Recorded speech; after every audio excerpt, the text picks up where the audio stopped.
All right, we'd like to welcome everyone here to our city council tonight. Appreciate everyone that's here in our chambers and those who are watching on TV. So we'd like to get started, and we've asked Dale Robertson to give us a opening prayer.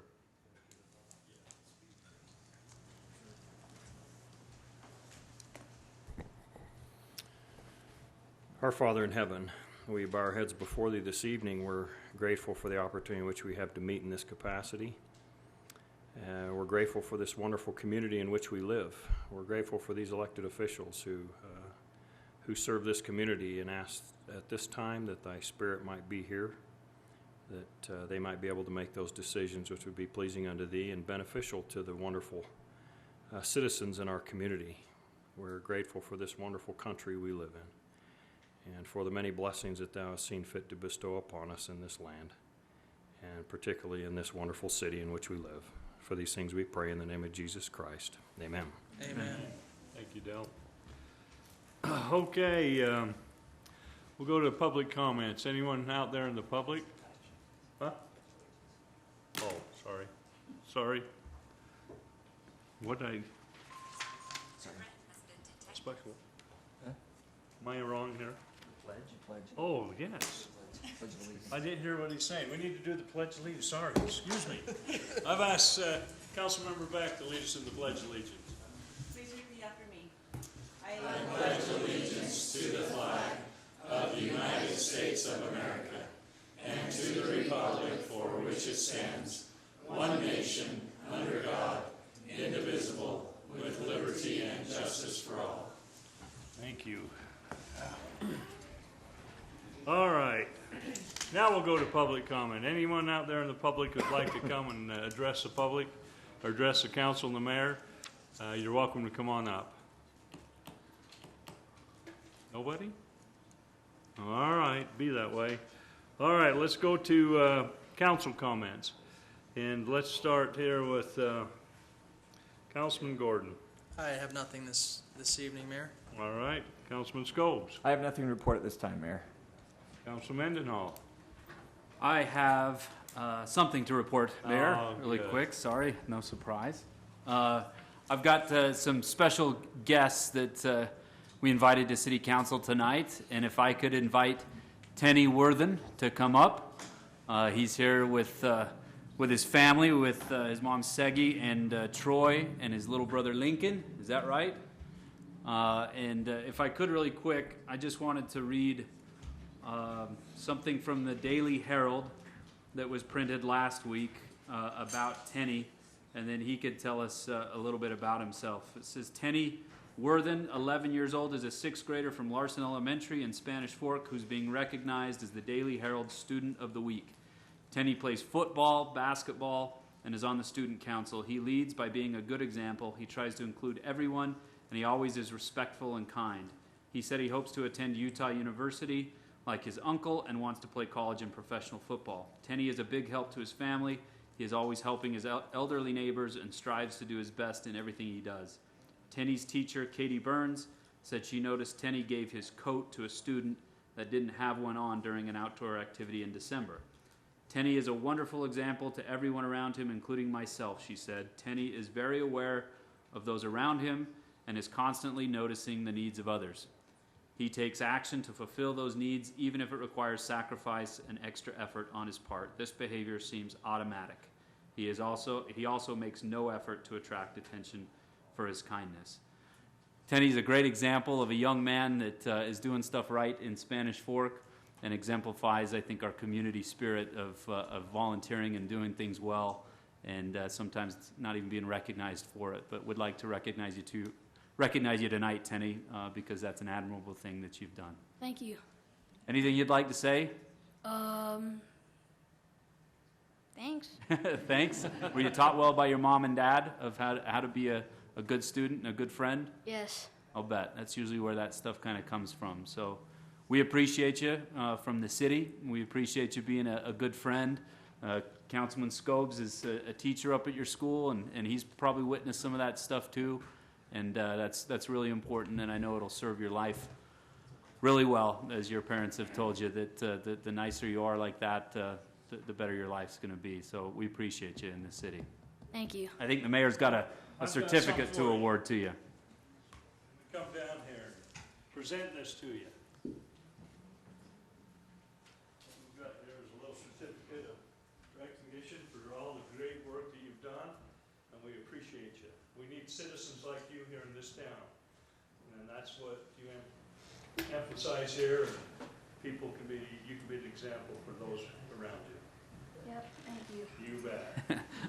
Get a picture right there with you.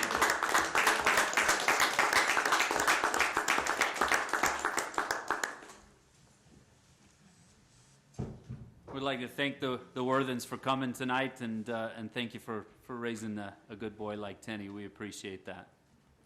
That's all I have, Mayor. Great. Councilman Argyle. Thanks, Mayor. I don't have anything this evening.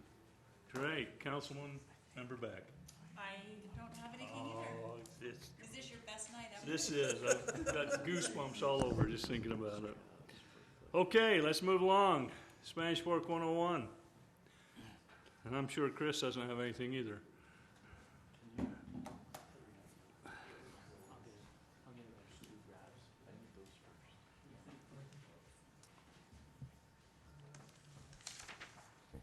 Okay, there's two items under discussion that I think we could knock out with this item at the same time, if you'd like. Oh, I'd love it. 3 for 1. Cool. First of all, we have a really serious situation in the mountains. We've been praying too hard for rain and snow, and we got 3 years all in 1 year, and so they're about to bring up some graphs to show where that's at. But in 1983, we had serious flooding throughout Spanish Fork. It was a really hard flood year.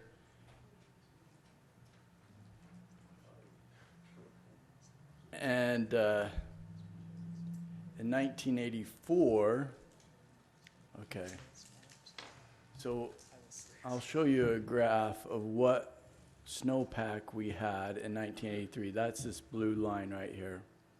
And then it got out to right here, and then all the water came out of the mountains, and we had serious, serious flooding in 1983. In 1984, we actually ended up with more snowpack, and we actually ended up with higher flows in the river early. But because of 1983, we had carved out the channel, armored it. It was basically a trapezoidal channel all the way through Spanish Fork with no trees, no brush, nothing. It was just this channel. And I saw a picture. I looked for it, but I couldn't find it. A picture of the bridge for the golf course. And in 1984, the water was almost touching that bridge. And it was just rushing down. And so we barely not flooded in 84. Okay, now go to 2017. And if you can track this bright green line, we are quite a bit more snowpack than 1984 and 1983. And it just seems like we keep getting more and more. And we're headed to a point where we very likely could flood. Oh, there's the picture. So that's 1984, and that's the bridge. That's how much water we had, and we barely contained it. And that's when we... Put yourself at that bridge. You know what bridge that is, right? It's the one where all your golf balls go. Brandon's golf balls. And so if you can imagine, that's what it looked like when all we had is a trapezoidal channel with no trees, nothing in it. Well, we've had a few trees grow since then. And so we are very aggressively working on some flood control measures to prepare. First thing that we did is we started working on the parts of the city that have the river running through it. Now, there's not as much river in Spanish Fork City as you would think, because a lot of the river bottoms area is in the county and isn't in the city. So we focused on our areas first, and then we reached out to the county and we said, let us help you with the area along the river bottoms, because if that's not taken care of, we're going to receive it down here on the west side of town. And so the county has agreed to bring their equipment out, and we'll combine it with our equipment, and then we'll just start at Main Street and we'll work through all the county area.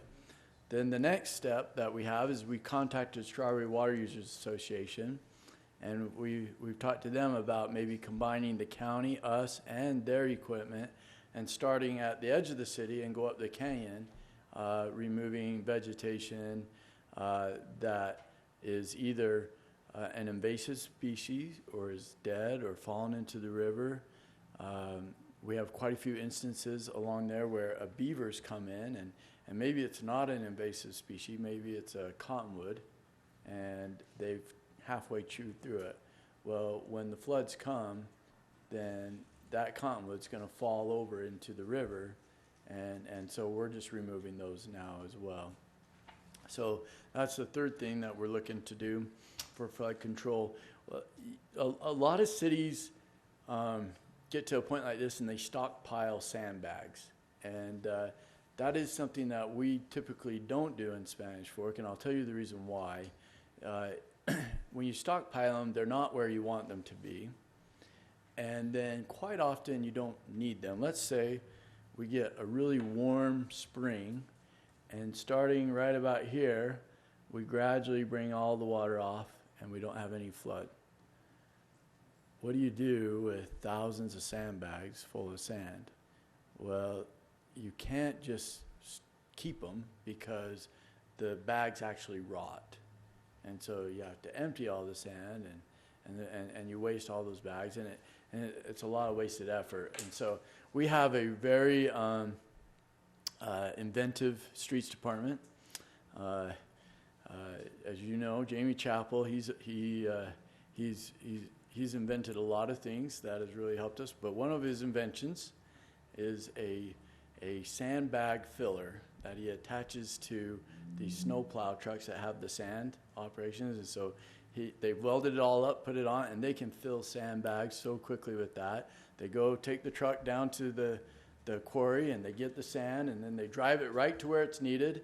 And it's very easy in Spanish Fork with the volunteer spirit that we have to get a whole bunch of people to fill those sandbags, and then they only have to walk a short distance to where they're needed. And so we feel like we have a pretty good system in place to get sandbags anywhere in the city where they're needed, when they are needed, and not in anticipation of something that might not occur. And so that's one other item that we're doing. There are a couple. One thing that we require developments to do when they're developing along the river is they have to do what's called an erosion control study. And what they do is they have to hire a qualified engineering firm to come in and evaluate the bank of the river along their home, and to certify that it won't erode in a flood. And we have 2 of those studies out, and we've worked with both developers and said, let's get this done before the 3rd week in April.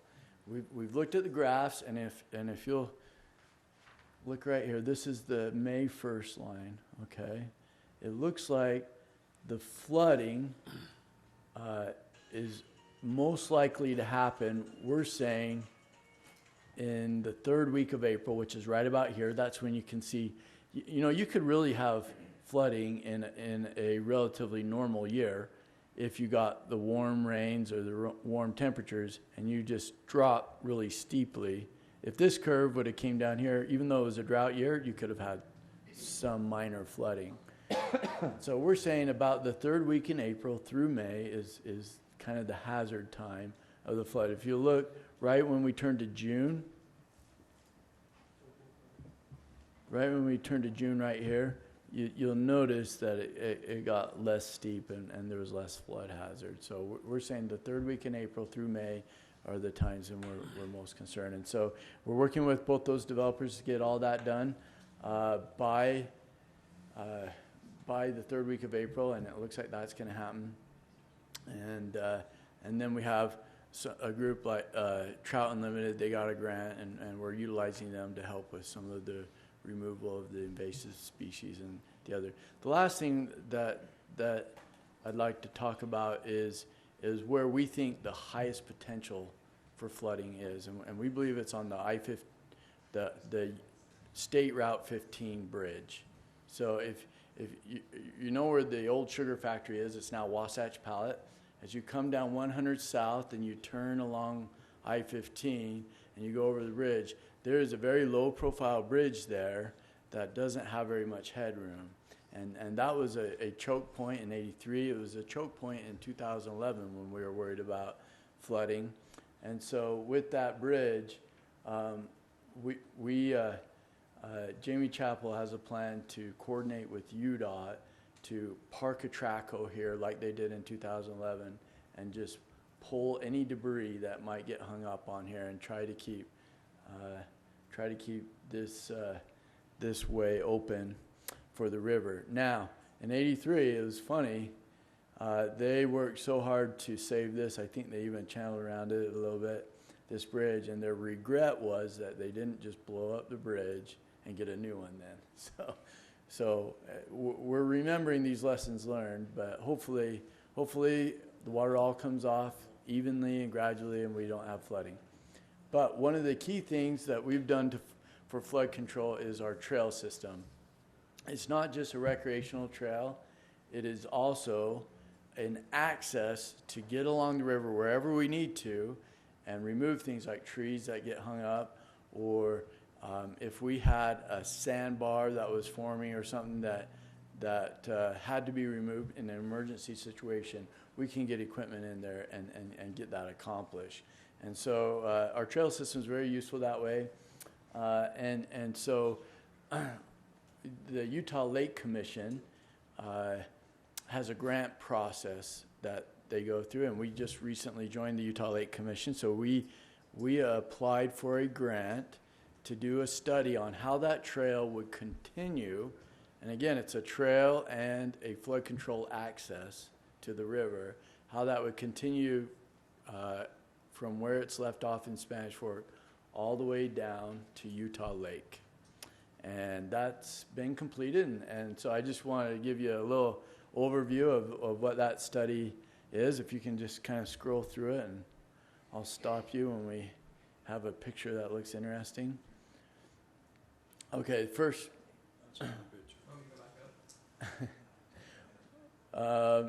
What we did, no, keep going. That's good. Okay, this will be good. All right.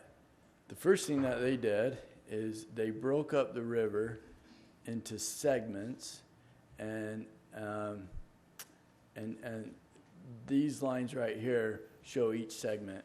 We anticipated that there might be many grants into the future from Utah Lake Commission or different trail agencies, and we wanted to package up different trail areas that could be submitted for a grant. So we tried to keep it between $100,000 and $150,000 segments that we could construct and apply for grants on. So that's kind of what this is. This is also the plan sheet, so you can keep going. Okay, well, just one of these if you can get it on a full page. All right, so the way that what this study did is that they went along the whole river and they looked for the best location to put a trail and river access. And it shows where that alignment is. And then it also, this study shows all of the properties that impacts. And it gives the deeds of those properties. It's a big binder, it's about this big. And it has all of the deeds for those properties so that we have the meets and bounds descriptions of the property that would need to be acquired to do the trail. And it also has some basic property owner information that we can start from. Granted, some property might change hands, but generally you don't have a lot of that in this area, so it's probably going to be pretty up to date, and it at least will give you a basis to start searching if you start to work on some land acquisition for this. It shows a basic design of the trail that would meet ADA, and then if you keep going.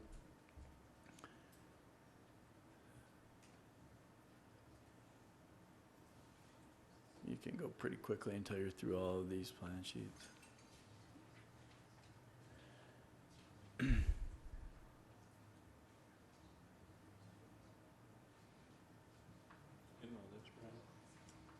page Did you see that? Did you see that?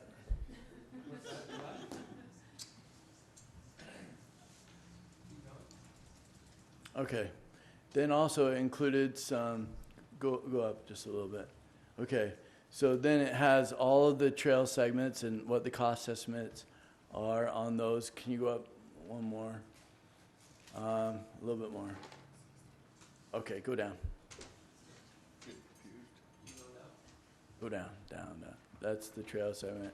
And then here it has a breakdown of each estimate. And then further down you have all the deeds and you have the information on that. So very, very good study for us going forward. One thing that we would like, and this is also in your agenda earlier, and if we could take care of it now, I think that would be good, is maybe some direction budget-wise on how we might proceed with this. If you are serious about maybe promoting this trail going further down and maybe eventually all the way to Utah Lake, then probably a certain amount, maybe $10,000 a year, ought to be budgeted towards land acquisition. And we can just kind of work on trying to acquire land as we go. We've noticed that if the land is acquired, the grants are much easier to get. If you don't have the land, the granting agencies all know how difficult it is to acquire land, and they're reticent to appropriate monies for something that they don't think is a guaranteed project. And so that's something to think about. Maybe if we budget a certain amount each year to go after land acquisition, and it allows us to buy land when there's willing sellers. If we're way in advance contacting people and just saying, hey, if you're ever willing to sell some land for this trail and flood control access easement, and we couch them together because that's what it is, then we have funds budgeted right now to do that. And I think it would be a good idea. I think it would be a great addition to the city, having that trail go out to the lake, even though it's outside of the current city boundaries right now. But the reason why this is a little bit timely is if there are flood issues down there, I think people might be a little bit more willing to talk. And if they have had recent flooding or recent problems, they might be a little bit more willing to say, oh, well, we didn't fare as well as they did in Spanish Fork because they had the access to the river and they maintained it. So that's, if that's something, maybe we should, unless you tell me not to, maybe we could program some money in each budget year. Not too much, but just start to make progress on that unless you don't want us to do that. I think that's a good plan. You're preparing for the future. It's a good way of spending, planning to spend the money and to get the grants, like you say. I'd be for it. Do you know how many miles it is? So from I want to say 7 to Lake Shore, but 7. I want to say 7, but okay. So a good chunk of land. did you see 7 on there? Yeah. I think anytime we can plan for the future and control flooding and still have a trail, I think that's a good thing. Okay. Thanks. If everybody's in agreement, then we'll give you the marching orders to go ahead and do that. Thanks, Chris. Thank you, Chris. Always wanting money time you come up here. Okay, consent items. Motion to approve the consent items. Second. Got a motion by Councilman Gordon, a second by Councilman Scobes. All in favor say aye. Aye. All right, new business, SFCN, and there he is, the one, the only, Hi. Did you skip? John Bolcott. It's good to skip. All he was missing was the hat with the propeller. I'll move to the next one. So every year I get to come to you and talk about our rate increases. Unfortunately, that's what I get to do right now. It is my least favorite time that I get to visit with you, but it is a necessary evil, I'm afraid. I had one of my employees ask me, why do we have to do this each year? And I said, well, it's either we do this each year or we're out of business in 2. Because if we don't raise the rates, we would not make any money, and then we would lose money on every single customer. So we will just quickly go through this and talk about it. Like I say, we do it every year. It's just something we have to suffer through. So a couple of ideas about the cable television industry. It is really in trouble. None of the content providers give a hoot about the industry. They just don't care. And as far as they're concerned, they want their money, and they don't care if anybody else, what they do, and where it drives the price. They just couldn't care less. They just continue to raise their rates as high as they want and whatever they want. There's some things we can do, and we push back. We're a member of the NCTC, which is the National Cable Television Cooperative, and they do the bargaining for us, because obviously little old Spanish Fork would have very little bargaining power with these people the size of Fox and Disney and those guys. So they do the bargaining for us. We're a member of that organization. Fortunately, we are, because we would be in real trouble without that. Unfortunately, the off-air channels don't deal with those national companies. They have to come to us, and we're pretty much at their mercy as to what they're going to charge for their channels. So we see an increase again on our basic, and that's why. So you'll see that in just a minute. There's been talk about the FCC maybe helping out when it comes to this type of thing. It's not going to happen. There's nobody at the FCC that's going to help us with this. Quite honestly, the FCC sees cable companies as the evil people, and so for them, they just don't care. And so I do not expect any relief from the FCC. All of the conferences I go to, there doesn't appear to be any hope of any relief from the FCC. So any dreams we had of that shall remain dreams, because they're really not going to happen. And the fifth item here is that over the top, that's your Netflix, your Roku devices, and your Amazon that streaming across, your streaming video. And that is really just continues to grow. And that's a market share now that we see quite a bit of. So when people leave our services, we usually ask them where they're going, and that is one of the things that we really face. And that's true across the country, not just in Spanish Fork. Brandon. Thank you for calling. Can you tell everybody how Netflix came down and what they did? Well, yeah. When they came to us and said that such a large amount of our bandwidth is going to Netflix, is actual Netflix streaming, that they wanted and did, because we said, yes, thank you. They gave us a caching appliance for our head end. They bought it, and they bought a spare, and they put them in our head end. They actually give them to us. They don't want to be responsible for them after they do that. So they literally say, these are now yours. Happy day. So that means that we don't have to use our internet bandwidth that we purchase to actually stream Netflix. Most of your Netflix is actually coming from our head end now. So that was a big deal for us. We've actually been trying to get one of those for a number of years, but they really don't care how hard you try. It has everything to do with how much streaming you're actually doing. And the streaming that we do in Spanish Fork, yay, is enough that they gave us our appliances. So that's pretty cool. Oh yeah, here we go.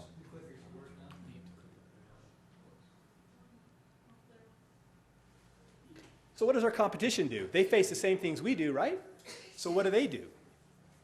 And we won't necessarily name them by name. We all know that it's Comcast. But they really just use a lot of deceit. You know, they'll go out and give you a price, but what they don't, then they say, but it doesn't include all of the fees that they put on there. Well, then they go ahead and say that their broadcast fee is $7 a month, which isn't included in the price. That's just a fee that you have to pay. That just went up $2, by the way. It was $5 last year. So instead of raising the rate of their basic, for instance, they just go ahead and raise the rate of their fee so it attaches to everybody. Whether you're on a special price or not, doesn't matter. You will pay that fee. So we hear this a lot from people who are Comcast customers, and they come to us. It's like, well, they said the price was going to be this, and then I get the bill, and it doesn't match up with what they said. And this is one of the reasons that happens with them, is because of these fees. They also have a local sports fee, and that's to pay for the local sports channel that carries the Jazz games, right? But all of those in ours are all rolled in, and I have a summary later on that will talk about that. And they also charge for a cable modem rental, so if you look at their high-speed internet service, you're going to be hit with a $10 cable modem rental. They will allow you to provide your own cable modem, but it's really hard the installer really doesn't want to. My daughter went through this just recently, a couple of months ago, and I said, no, here's a cable modem, and I went and bought her one, and they're like, oh no, that won't work. So I had to talk to them and say, oh, but it will, really. So they can be a problem. Of course, they do discounts for new customers only. They used to be no contracts. That was a big deal with our competition. They abandoned that. They've just decided, no, that doesn't work. So we'll do 2-year contracts with a special price for a year. Sometimes it's 1-year contract, special price for 6 months. You have to have a set-top box to receive any of their channels. That's a feature of theirs, which means that you probably have to rent something. So that's going to, again, it's another fee, drives the price up even further. So we know and believe that we are better than that. So our website has clear pricing. If you've ever tried to get the pricing out of Comcast at their website, it is phenomenally difficult. They just don't want to tell you what the price is. Oh, they'll tell you the discount special price that's going to last 6 months, but try to find out what the regular price is really hard. The prices that we list are the actual prices without, we don't, there are a couple of fees we don't, obviously sales tax and fees like that we don't control, but we don't have any of these special fees for broadcast or local sports or anything like that. Cable modem price is included in the internet price, so it really is the price that we give you on the website. There's no contract, really. We've never had a contract, never will have a contract. We're not going to join that. That's just a bad way of doing business. And it really, to me, it says that you don't really value your current customers. Well, if you'll come and be a new customer, we value you and we'll give you a special price. But the people who have been, our customer for 10 years, bugger off. So the other things that we do, there are no set-top box required. So Oh yeah, I went to England.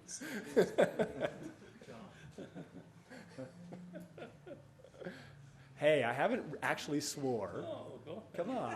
It depends on where we're at. The mayor pulled me aside and said, watch your damn language. So the basic and expanded tiers are not encrypted, so if you have a digital TV, it is not required that you have a set-top box with our system. And that includes the HD channels. That is actually very rare. If you look at point number 4, it is very rare in the industry that you do not have to have a set-top box to get the HD and to get the digital channels.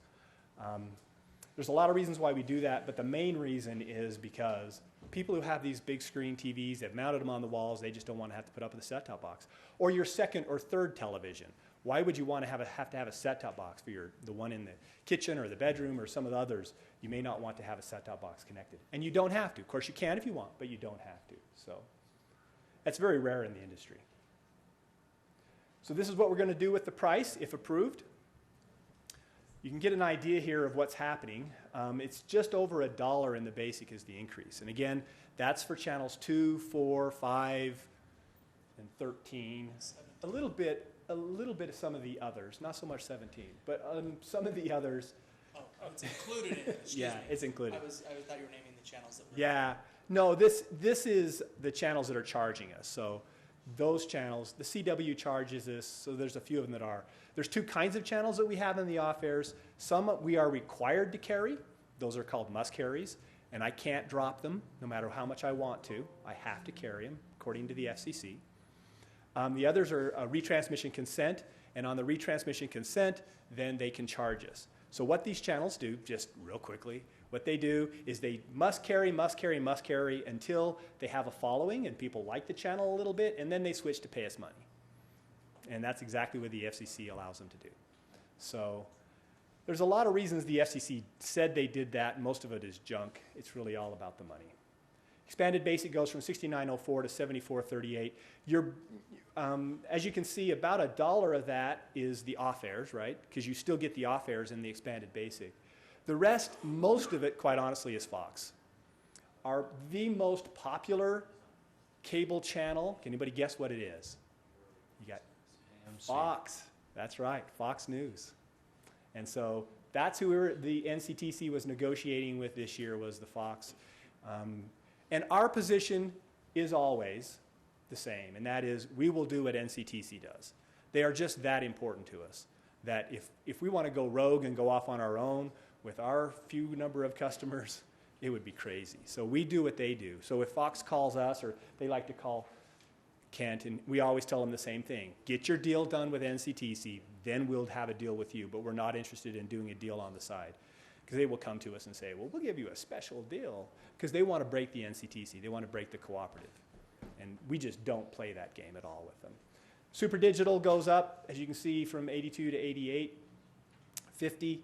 These prices, as they go up, are exactly to the penny the amount that our cost went up. I know it came out to an even number, but it's a numerical anomaly. I didn't do it. So they are exactly to the penny. So what the spreadsheet literally goes and says, here's how much your cost is going up. This is exactly what that is going to go up. So that's how that works. We don't make a dime more after this rate increase than we made before the rate increase. And in fact, as you know, we have all of our rate increases for, good grief, 12 years have all been this way. And so we don't protect our margin. We don't do any of those kinds of tricks. It is literally our cost went up X number of pennies. Our price has to go up X number of pennies. And the full package goes to $120.51, and triple play, which is internet, phone, and expanded basic cable television, goes up to $116.34. Any question on those prices? Because that's the most important slide, right? That's what you're going to approve. So a little bit of a comparison against our competition. Their basic cable television, $24.99 plus $7 for their broadcast fee, and so you'd be $31.99. Actually, I believe you would actually have to pay the $5. I should have put that in there. So it would be even more than that. We try to keep our basic low. We always have. We just feel like that's really the value customer, and we want them to be able to get this programming on Channel 17. And we've kept the price really, really competitive. And in some ways, that hurts us a little bit, but it's a pain we don't mind suffering. Some of the channels don't like the fact that we have over 20% of our customers only taking basic. They have problems with that. They think that they should be in the basic then. Fortunately, NCTC, this is something that they really fight hard for us in the contracts. They'd say, hey, you got to allow these people to do it. And it's really not fair to us. They keep raising their prices, right? More people then go to the value tier, go to the basic tier, because they can't afford 74 or whatever the price is, right? So they have to make adjustments. They downgrade to the lower one, and that increases the percentage. And then ESPN comes along and says, oh, but now you've got to put us on that tier because you don't have 80%. And we just don't. We don't play those games. NCTC is really good about that. So you can kind of get an idea of where our competition is there. And that's my best guess as to how they're going to do it. It's hard. It's really hard to tell what they're going to do on the pricing. So just a quick comparison, then I'll be done. Broadcast fee, we don't charge a broadcast fee. When we talk about $19 for basic, that includes all of that. No reason to have a separate fee. Local sports fee, it includes that. The modem rental, there is no modem rental. Contract terms, you can get a 2-year term with our competition, 0 seconds with us, pretty short contract. Set-top box required, yes, with our competition, whether that's DirecTV, Dish, or with the other guys, Comcast. You would have to have a set-top box. With us, no for basic and expanded basic. You can get those without a set-top box, which means we're not dinging you for a rental that you don't want to pay, is really what that amounts to. And the DVRs, you can see the prices of those. And no fine print, because the other guys have all kinds of fine print, and you really pay for it when you finally get your bill. That's all I have. Any questions? 2. Yes. So when cable TV first came out, and this is just maybe a thought more than anything, it didn't have these off-air channels, these local channels. They were all free. Yeah. Yeah. Is it a time to go? I know my cable TV is going to all these Netflix and Amazon and Hulu, all these other channels, but is it time for us to remove them out of our cable TV to keep competitive? Does that become something that we think about? We think about it. The risk is that they won't purchase the basic, right? And so it is a question. We deliver a product. They have to then deal with an antenna. Oftentimes it involves a lower quality product than what we can deliver. So there is some value there, and that's why people continue to buy it, even though a lot of those channels they can get with just an antenna. There are a couple others. The TBS, for instance, that is there. But quite honestly, TBS has very reasonable rate increases, even though it's Turner, which is weird because they're usually not very reasonable. Then But- there was a question at Zermont that came up called Grit TV. I haven't heard anything about that. Yeah, Okay, we'll leave it at that. it's coming. Okay. No, I have actually, Thanks, we've been John. working on Grit TV. Okay. We're contractually, there's actually, you don't want to know. There's a bit of a problem. Let's leave it at that. So, Thanks, John. so all I would need for you is approval of the new rates. John, what's Thanks. the time frame? It'd be effective. Oh, I'm sorry. Yeah, it'd be April 1st. So it should be in the newsletter for March 1st. We have to give 30 days notice. That's required by the FCC. And then it would be April 1st that the rate increase would go into effect. Good question. Thank you, Seth. Okay, thanks, John. All right, if everybody's okay with it, I'd entertain a motion. I make a motion, we approve the SFCN cable TV rate increase as outlined by Mr. Bocut. Second? Got a motion by Councilman Mendenhall, a second by Councilman Argal. All in favor, say aye. Aye. Any opposed? Okay, that passes. Moral annexation acceptance. Next page is great if you can turn it. Take it away, Dave. Thank you. There are 23 acres located just outside of our current city limits on the south end of Spanish Fork, the south end of Main Street. So this image here makes it a little bit difficult maybe to pick out exactly where they are. But if you can maybe see from this map here, down on the left-hand side of the screen,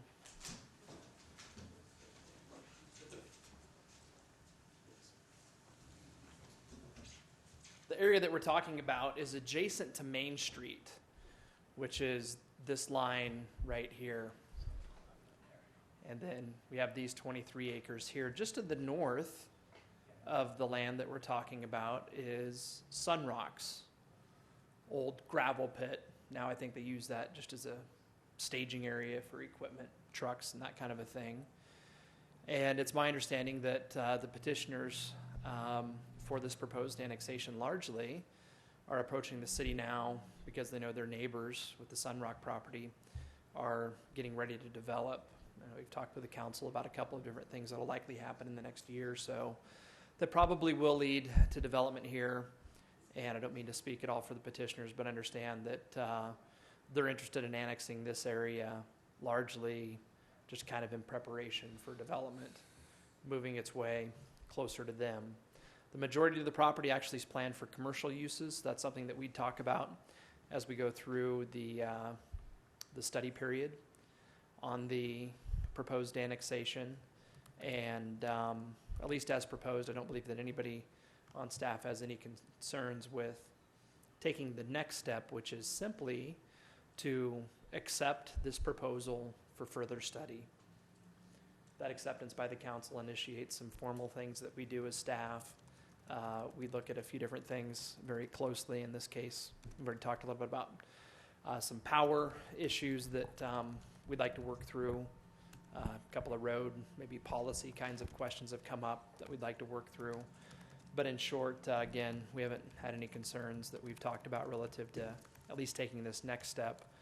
And the Development Review Committee has recommended that the proposed annexation be accepted for further study.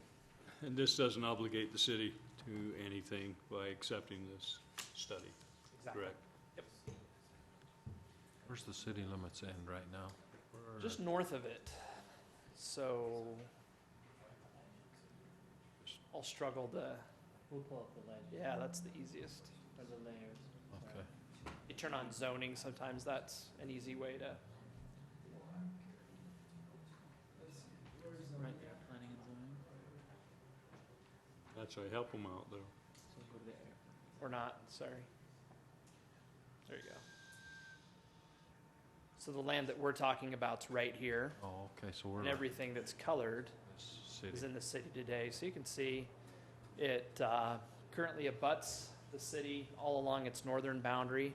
And in fact, this road, Woodland Hills Drive, is anticipated to be our furthest southern point on the west side of Main Street over there. So it would basically, kind of fill out our growth to that point. Any other questions? If it's none, I would entertain a motion. I move that we accept the moral annexation petition for further study.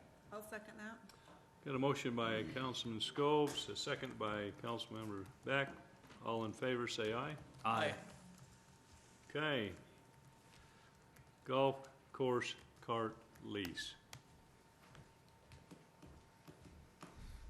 Some of you may have noticed we have nice shiny new golf carts at the golf course today.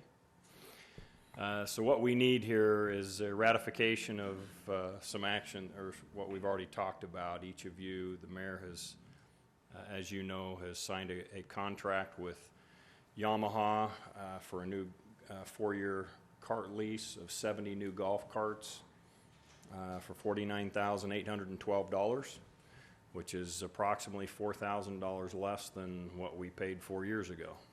So we're pretty happy about the arrangement. It will be for 4 years, and then we'll renegotiate that lease again or send out an RFP. So we just need ratification on that action. Any questions on it? I've talked to all of you about it. So Great. okay. I'd entertain a motion. Nice job. I'll make a motion to accept the offer from Yamaha and the council authorize the mayor to sign the new 4-year cart lease agreement. Second. Got a motion by Councilmember Beck, a second by Councilman Gordon. All in favor, say aye. Aye. Okay. Chris, Wasatch Pallet. Bring up an aerial of the Wasatch Pallet area. We are working with the owner of Wasatch Pallet on buying out the railroad spur, and the reason is eventually, and we feel like this is probably in the more near future, an interchange will be needed at Center Street and I-15.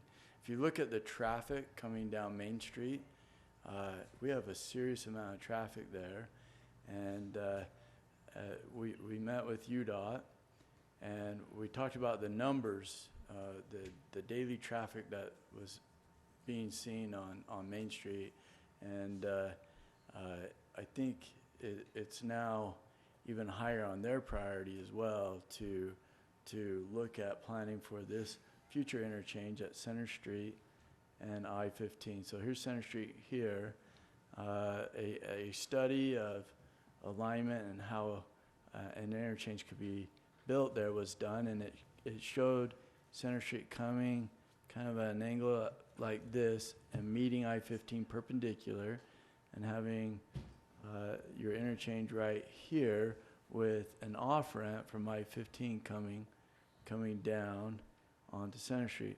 Well, geometrically, that would be impossible to do with this railroad spur that goes down to Wasatch Pallet. And so now there seems to be an opportunity that we might be able to buy out this spur and be able to get this out of the way, so that when we're at critical mass of needing an interchange here, we'll be able to do that without a very expensive condemnation process to get rid of that railroad spur. And so this task order that we have on the agenda is simply to do the engineering that's required to relocate the spur and to go through all of the application process with Union Pacific on abandoning it and UTA. That include this here too? Yes. So we get rid of the one that goes down Center Street, and then it would go all the way down to here. So what happens is trains will come, they'll back up here, and then they'll go down here and come out. So it's for $26,000, but we feel like this will save a lot of money in the future if we can take care of it now, and allow us, when we reach critical mass on Main Street for this interchange, we're not going to want anything to slow it down. Great. Any questions? So by us purchasing this, well, then Union Pacific will remove it, correct? And the property will become the city's. Is that Likely they will allow it to be removed. Okay. Sometimes they remove it themselves, and sometimes they require the applicant So to the remove it. 26,000 is just essentially for the property, the right-of-way that's sitting on right now? That's just for the engineering work. Oh, okay. So that doesn't contemplate purchasing anything or, Okay, just the study. yeah. Well, it's not so much the study, it's taking it through the application process. Okay. Any other questions? If not, I'd entertain a motion. I will say this is not budgeted. That's why it's on the agenda. So if you approve this, we will include it in the next budget revision. Sorry. Go ahead. Cut you off, Kier. That's fine. I move we approve the Wasatch Pallet Rail Relocation Consulting Services Task Order. Second. Got a motion by Councilman Scobes, a second by Councilman Mendenhall. All in favor, say aye. Aye. That passes. Okay, 2550 East Canyon Road to US 6 water line replacement project. Okay, as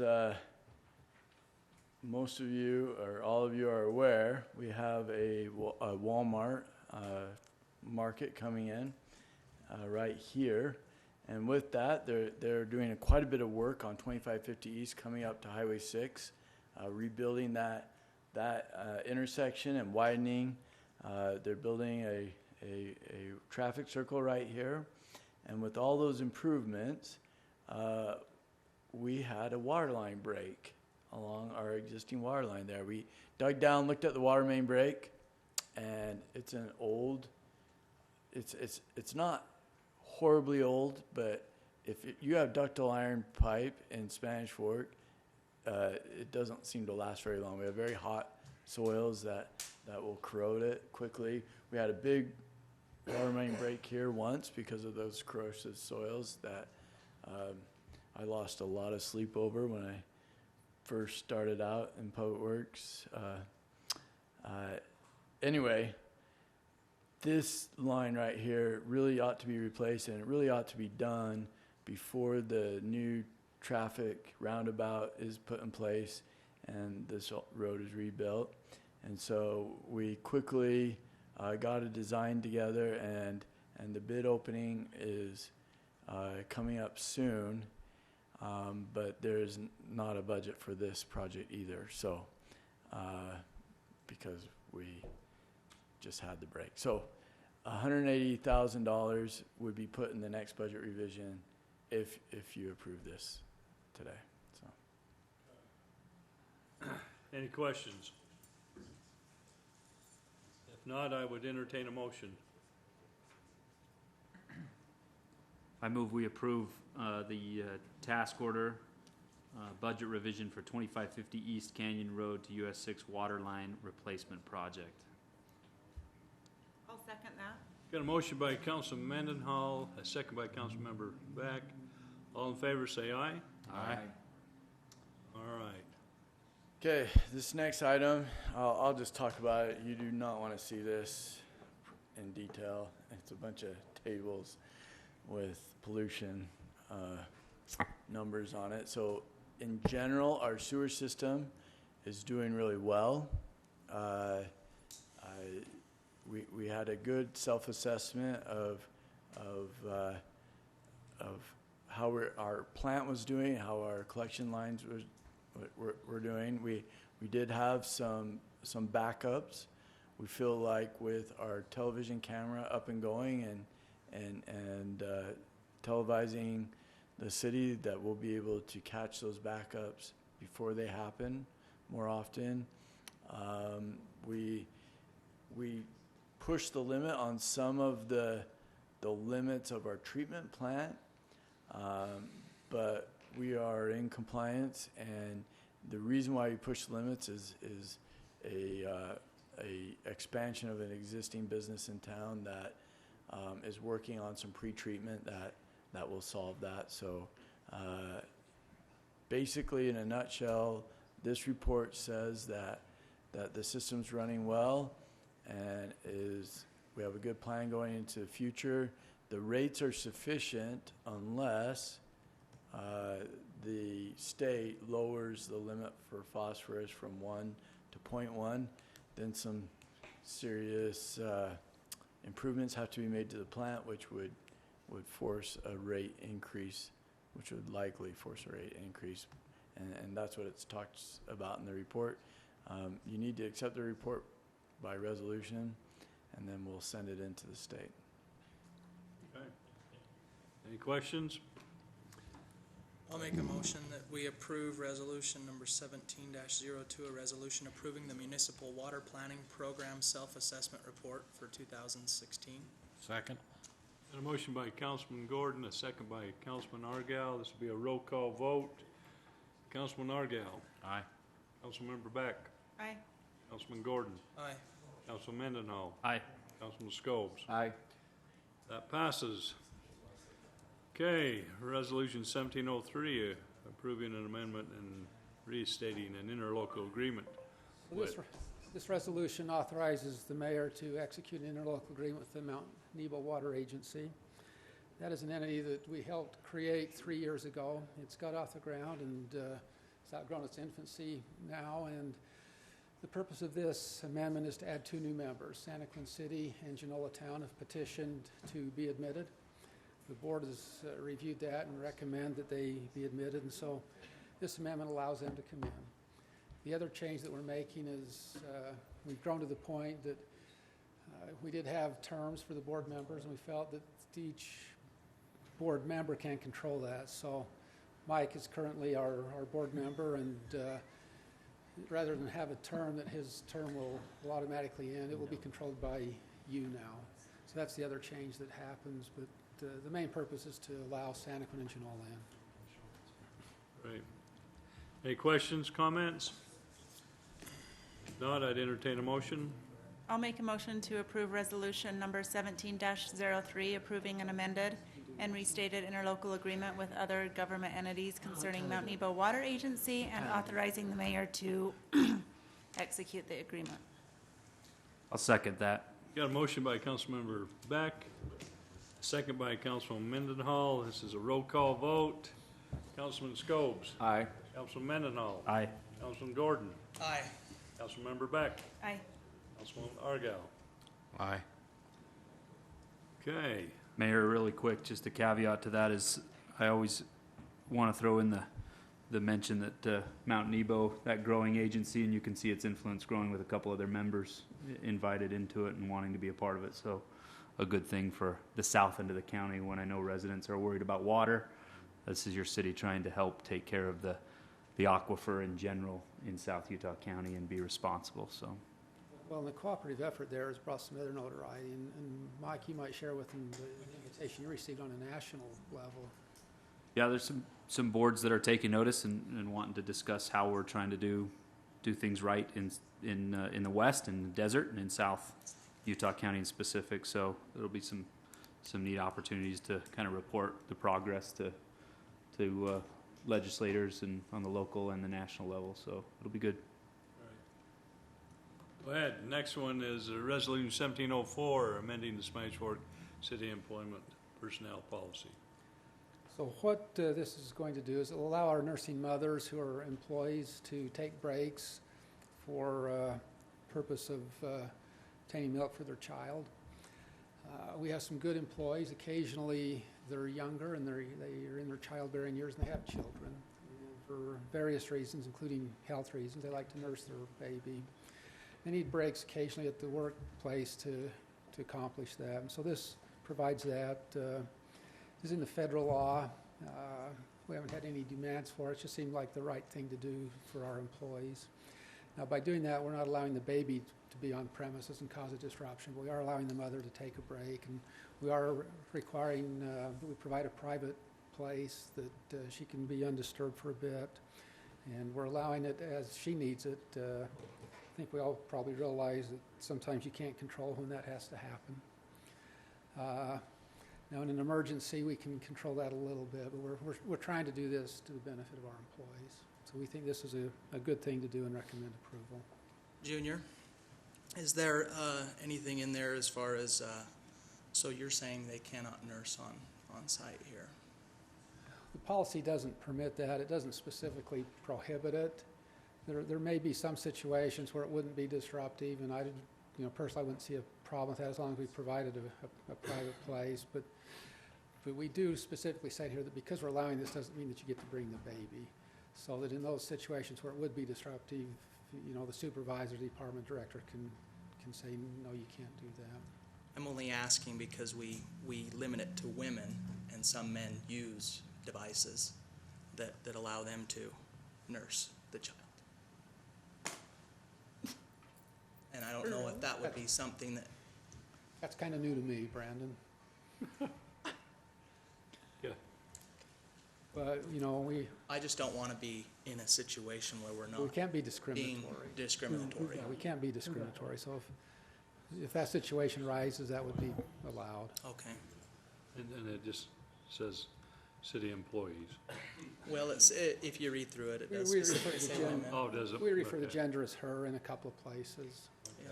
All right. And so that only makes me, a little nervous if, But we refer to women sometimes as men. We talk about mankind, and we would look at this as being gender neutral. okay, If that request were made and if it were legitimate. sure, okay, thank you. Any other comments, discussions? If not, I'd entertain a motion.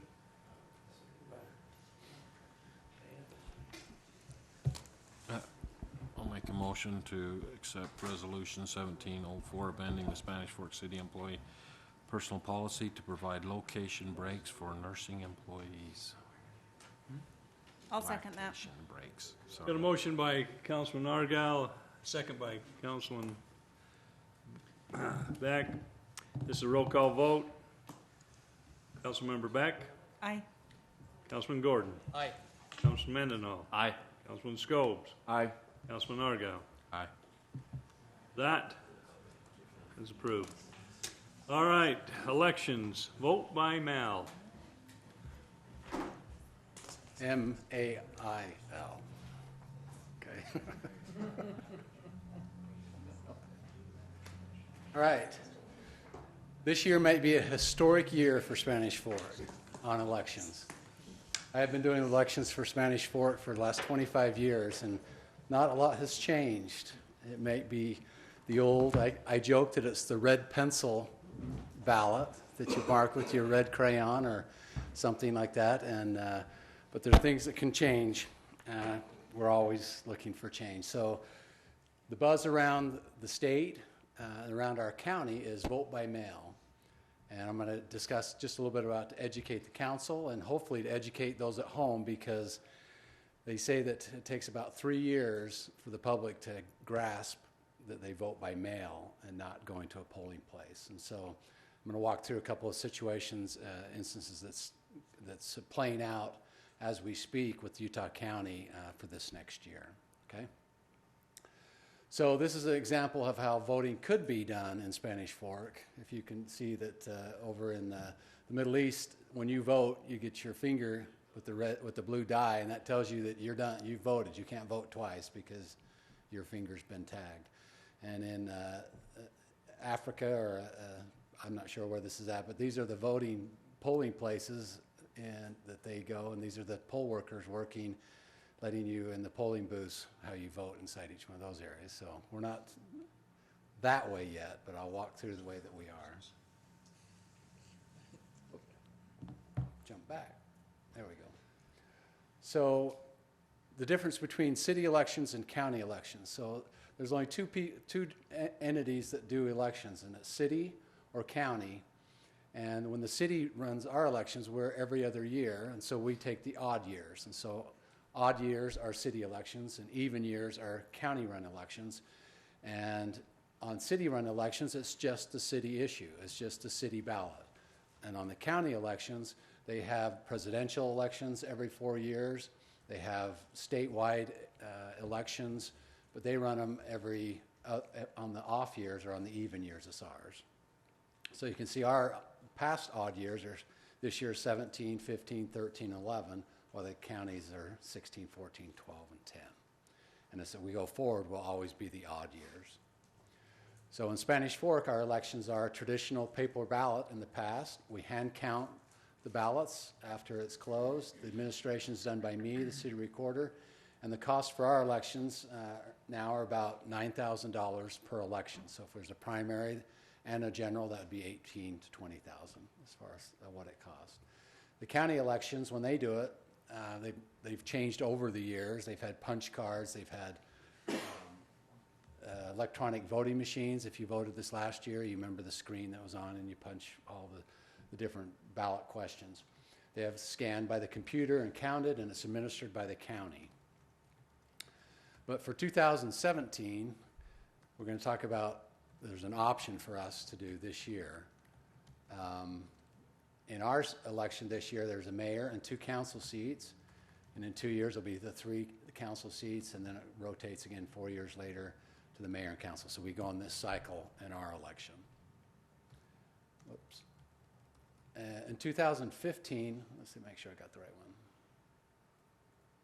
In 2015, the city elections, some of the county cities decided to vote by mail. It was an option they had then, and there's about 4 or 5 cities throughout the county that says, okay, we're going to try this vote by mail thing. And so they did it for the primary. We did it the traditional way, with the paper ballot, red mark on it, if you remember the time you did the election in 2015. Those cities that did vote by mail, they send a ballot to every registered active voter gets a ballot. And then postage paid return would send back to the city, and then the city would process all the returns that come back. Those cities that did vote by mail, they had a higher turnout than they normally would in all the other years, and that's what they tried to get, is to get greater voter turnout by having the ballot mailed to their house. They can decide when they're going to do it, and then it gets mailed back in. The ballot gets mailed out about 3 weeks prior to the election, kind of like an absentee voter. If you can remember the days of absentee voting, you sent a request to have a ballot sent to you, and it's sent to you. Or you could have been on the permanent absentee voter list, and that ballot gets mailed to you automatically. Well, vote by mail is like absentee voting, but everybody gets it. It's not send it on request. It's sent, we're going to give you a ballot and let you have a chance to vote it, to send it back. But with this vote by mail, it increases the cost. These are the cities that did it, vote by mail back in 2015. You can see you kind of figure the cost per voter, because how many registered active voters you have, those are the ones that are getting the ballot. And so they kind of do how much does it cost per registered voter to conduct your election. You have to pay for the postage to mail it, and you have to pay for the postage when they return it. Then you have to pay for all the ballots, the advertising, the education, and stuff like that goes along with it. And so for Orem, they have 41,000 registered voters, and it cost them $82,000 per election. So it cost them $2.16 per registered voter to do that. Slide before said registered active voter. Active. What is that? On the county register, on the voting register, if you haven't voted for a couple times, you go on to inactive. You're still on the list, but if you don't vote for like 2 presidential elections, then you fall off. So they didn't get sent a ballot. So they didn't get sent a ballot. Okay, so you have to be an active registered voter in order to get it. So how would they vote then? Can they go somewhere to vote? Yes, Okay. I'll cover that. Okay. Good questions, though, both of them. Here's some other cities, different sizes on how big they are, how much it costs to do an election. So $1 from $2.16 down to $1.45, depending upon how much effort the cities put into it, to educating and stuff like that. That's what those cities paid per voter, registered voter, not voter, registered voter. Okay, during the 2016 election, just this last one, presidential, it's not our election, it was the county's election. There's 20 out of the 29 counties that decided their whole county was going to be done vote by mail. And you can see a list of all of them. Salt Lake County, you see Davis County, Weber County, those are big counties. They did vote by mail. Utah County did not do vote by mail. They They didn't want to, weren't quite ready to. I'm not quite sure the reason why they didn't do it, but they didn't do it. They did the old voting machines, if you remember voting this last time, how you voted here in Utah County. Utah County requested a meeting with all the recorders from all the cities in Utah County. So we met with Brian Thompson, and he presented to us that the county is getting pressure to do vote by mail. Their next election would be 2018.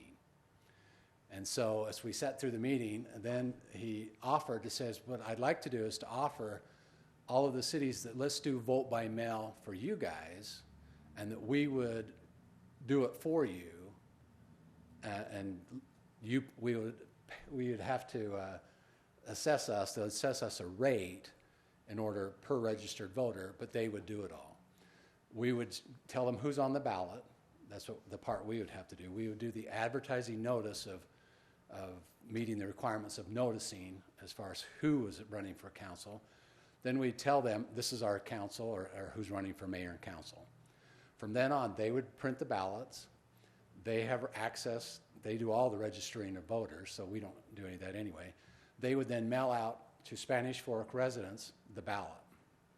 That ballot then would be voted and returned in a return postage back to the county. And then the county would tabulate and give the results of that election, and then give us one sheet of paper back to us and say, this is what your election was. And then we would come and canvass that one sheet of paper back to you at our canvas. And so for our election then, there would not be any polling places in town. So every voter in town, registered active voter, would receive a ballot in the mail. So at my house, I have 3 registered voters. I'd get 3 envelopes at my house. My wife, and my daughter. So they could vote. If my daughter hasn't voted for a while, and she didn't get one, how does she get her ballot then? Okay? If one doesn't come for her, she could call the county and say, I'm a registered voter. I want to know why I didn't get my ballot. And then they would say, let me check your registration. Oh, you're on inactive. Are you still alive? Do you want to vote? Yes, I do. We'll mail you another one. So they'll mail it to them. If for some reason 2 gets delivered and 1 doesn't, even for some unknown reason, you can call and ask for a ballot, and then they'll mail you the ballot. Okay? That mailing takes place 3 to 4 weeks prior to the election. So it's enough time, once everybody's, within a couple days, every home in the town is going to get some envelopes in their mail. This is why it takes about 3 years to educate, because a lot of people look at it and say, oh, that's value coupons. I'm going to throw this away. I'm going to throw this away and not have it. So the first year is going to be a really educating year, and a lot of people are going to get frustrated a little bit. I don't have my ballot. Where's my ballot? I think that's why the county wanted us to be the guinea pigs on our election, for the most part, to help them learn it, and also have the 1-year learning curve be pushed out to all the cities instead of to them. Okay? Let me go on with a little bit more of this. Okay, so what is vote by mail? I'll walk through this. It's a lot like absentee voting, like I just explained. Yep. The ballots are sent out 3 to 4 weeks before, only to active registered voters. There's instructions that come with it to let them know how to vote with this, because when you open it up and you get your ballot out, you vote on it, but then as you fold it up and put it back inside your envelope, you have to sign an affidavit that's on that envelope. Then that affidavit gets sealed with kind of like 2 different double sealings on the envelope. So your signature is sealed also inside the envelope, and then it gets dropped back in the mail and then gets sent back to the county. I'm going to talk about where they can drop off these, not just mailing them back. But then the affidavit signed in the envelope, returned back with the postage. It's received by the county. They validate. They'll open up the first flap and validate the signature. If it's not valid, then the ballot never gets opened, and it gets set aside as being not a valid voting. Okay. If it's validated, then it gets scanned and says, okay, this has been validated, and put into a stack to be opened later. Then that stack then is all opened up, separated the ballots out by not identifying who they are. Then they have a stack of ballots to be processed. Those are counted, not tied to anybody's name, and so they don't know who voted what parts after that point, okay? One of the caveats, so that's the voter is validated before the ballot is open. So what happens if somebody voted twice? Well, every time that ballot is sent out, it's scanned. There's a barcode on that ballot, not on the ballot, but on that envelope that goes to that person. Then as it gets returned back in, as they check the signature and validate it, it's barcoded in, and so that signature and that voter only gets to vote one time. So even if someone tries to vote twice, the computer system that they scan, whatever gets scanned first, that's the valid one. If they kept saying this person's already voted twice, then that ballot goes into a special one that says voter fraud, and it's a felony, or it's a criminal offense to vote twice on an election knowingly. So then that voter will have to discuss it with the authorities, I guess, on violating a voting election rule. So you don't want to get caught in that area. Mail the return ballots back. Kind of thing that's a little bit different with this one is all those ballots have to be, if you're mailing it back in, they have to be mailed the day before the day of election. So you need to make sure the postmarked on it is the day before. If you put it in your mail in the post office down here at 10 o'clock at night, guess what? That's postmarked the next day. Your ballot will be invalid because it's postmarked the wrong day. Okay, so that's one of the things we need to educate the public about. They need to, if they mail it, it has to be postmarked the day before. Okay. The question comes up about, do I have to mail it in, or is there someplace else I can take it? Or what do I do on the day of election? I don't have a ballot, but I still want to vote. Okay, I'm going to talk a little bit about those. Okay. What do I do if I did not get a ballot? Call the election office, confirm your registration, request a new ballot.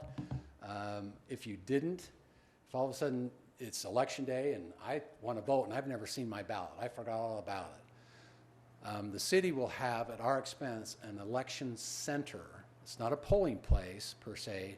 It's not going to have the registration book. It's not going to look just like a polling place. What it's going to have is you'll have 3 election judges. There could be multiple tables, depends on how big it is. But they're going to come in and are going to vote a provisional ballot. Okay, it's going to be a normal ballot that's like everybody else's that got in the mail. But when you vote, you're going to fill out an envelope that has your voter information on that envelope. It's saying that I am a registered voter, this is where I live, this is my precinct, and I think I should have got a ballot. I didn't get one, but I still want to vote.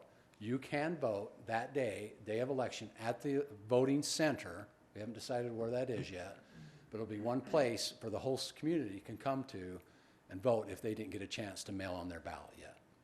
Okay, so once they get put inside the provisional envelope, then they have to be validated the following day, the next day, the next day. So we've got 2 weeks to wait to process everything that comes in afterwards, and also the day of election, the provisional ballots that come in that night. Okay? So they still can vote, even though they didn't get a vote in the mail. Orem's experience with this is there was a 45-minute wait at the voting center that they did on the night of election, everybody filling out these provisional ballots. It just takes a little bit longer. It's not like you can go in and sign your name because we have no registration books at this place. So it's not going to be like come in and sign your name and yes, here's your ballot, you can go vote. It's going to be, you want to vote, fill out this provisional envelope, and when you come back with it all filled out, we're going to check your driver's license, and we're going to check who you claim you are and claim where you live, and the judge will put on there, says, yes, they showed me the driver's license, and that does I have looked at them, and they should be valid ID of who they are that's come in. Then that ballot goes in that's voted, sealed up, and put in a ballot box, waited to be evaluated later that night, tomorrow, the next day, the next day, the next day, and then if they validate and check out, then they'll open those ballots up and then process them as far as a ballot cast. Okay? So there is the night of, but it's only a provisional ballot, and it does take a little bit of time. And so Orem went through the process saying, do you have a ballot? Oh, yeah, I left it home. I says, it may be faster for you to go home and get your ballot than to come back here and have to wait the 45 minutes or so to process it. So as Angie and I are contemplating, where could we put this voting center? Do we want it here at the city office on the night of election? Do we want, there's be one place. Could be at the fairgrounds, at the High Chaparral. It could be at the high school. We would just need to pick one place that they would come in. And as they came in, it would be a provisional desk with some judges, because we have to have judges look at ID that night. So we could have one table, might handle it all, 2 tables, 3 tables, or something like that. So we're still working out the logistics of that, if you wanted to go with vote by mail. Okay, I want to show this short 3-minute clip for us and people at home. This is what Davis County, they went to it a year and a half ago. Go ahead and click that and then make it large.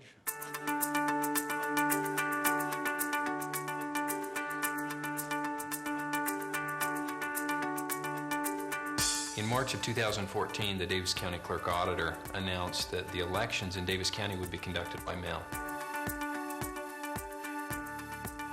Voting machines that we've had have been a fantastic method for conducting elections. But the fact of the matter is, they are coming to their end of life, and we will need to replace them.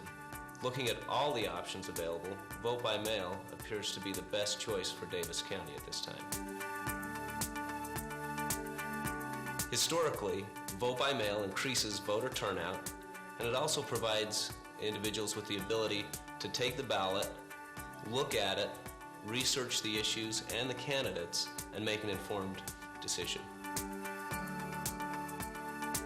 About 4 weeks before the election, registered voters in the county should expect to see their ballots delivered to them in their mailbox. Along with those ballots will come instructions on how to complete the ballot and how to return it. They'll also be provided with a postage paid return envelope so they can return it to our office to be counted. Ballots are returned to the Clerk Auditor's secure election facility, where they are taken through the process of signature verification and preparation for tabulation. The first step that we take is creating a return record. This ensures that only one vote is counted for each registered voter. After that's done, we open up and expose only the signed affidavit that the voters have provided. This maintains the secrecy of the ballot and ensures that the voter's choices remain private, while that's still associated with the identity of the voter. Every one of those signatures is compared to the signature that we have on file with their voter records. Once that is confirmed, the affidavit is removed, making the ballot envelope anonymous, and then it goes through the process of actually opening the envelope, removing the ballot, and preparing it for tabulation.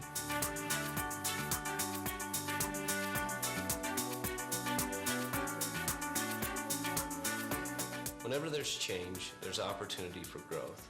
And that's what this is about. Growing the voter base within Davis County, helping people understand the process and get involved, become engaged in the process, so that they can have a say in how their county government is run. We recognize the responsibility that we have as election administrators, and we recognize the trust that the citizens place in us. We take both that responsibility and trust very seriously. We encourage and invite the citizens to call our office and ask questions about this vote by mail. We also invite them to come in and see what it is that we do. We recognize the importance of public involvement, and we welcome it. So that's the kind of a campaign that the Utah County is going to be, hope they're doing the same type of thing. So I'm going to quickly,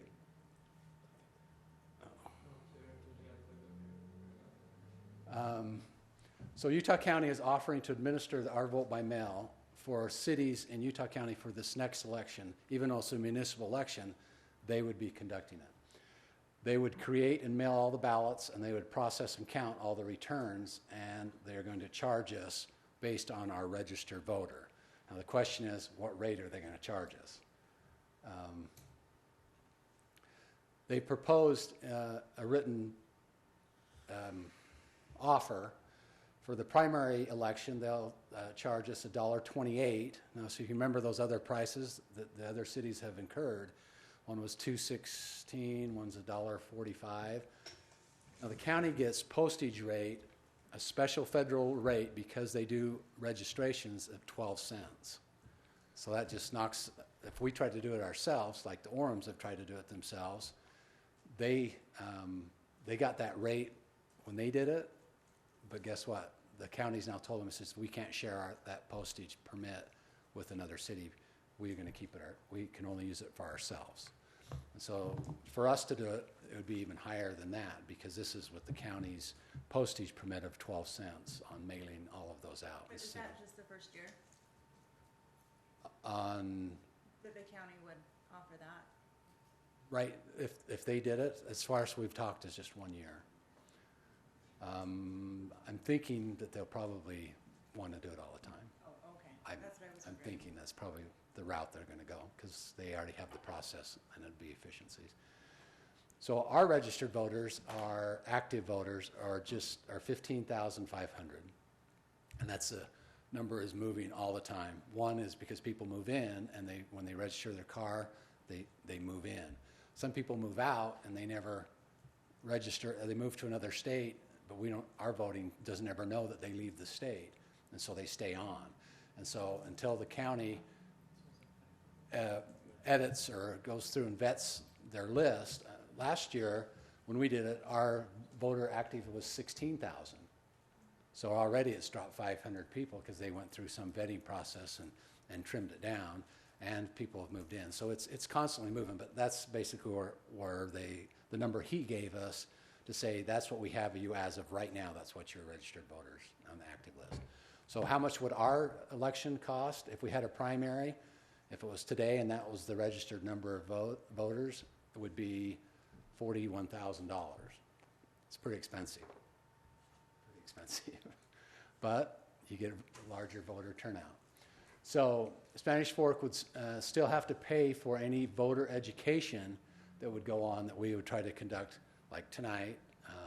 A mailer, Orem, and a couple others actually sent flyers in the mail to try to educate people on how to do it. The Utah County will not do any of the educating to our citizens other than just conduct the election. There'll be no polling places on election day, just a voting center. And that center is where they could come in and drop the ballot that was mailed to their house. They can come to the voting center and just walk in and say, I'm not voting, I just want to put this in the box and be done, and they can do that. They also are talking with the county that they can have drop-off ballot boxes at each of the city offices. If you looked at Salt Lake, what they did out in their, wherever there's a mailbox and a couple at the city office or a city office or a library where they have drop-off types of things like our utility box out here, Salt Lake County came and installed an actual voter receptacle box that had, this is a drop-off campaign with, it looked like an election, everything on it was painted with red, white, and blue and everything on it, saying that's where you can drop it off. You can put it in the mail or you can drop it off at this spot. Now you can drop it off at any of those or the voting center even on election day. So you don't have to drop those off. Only if it goes through the mail. The rule of postage is vote by mail has to have the postage stamp on it the day before. But a drop-off at the center or at any of the drop-off points. So you could get it 3 weeks before, vote, and come into the city office and drop it into this secure box, and you're done.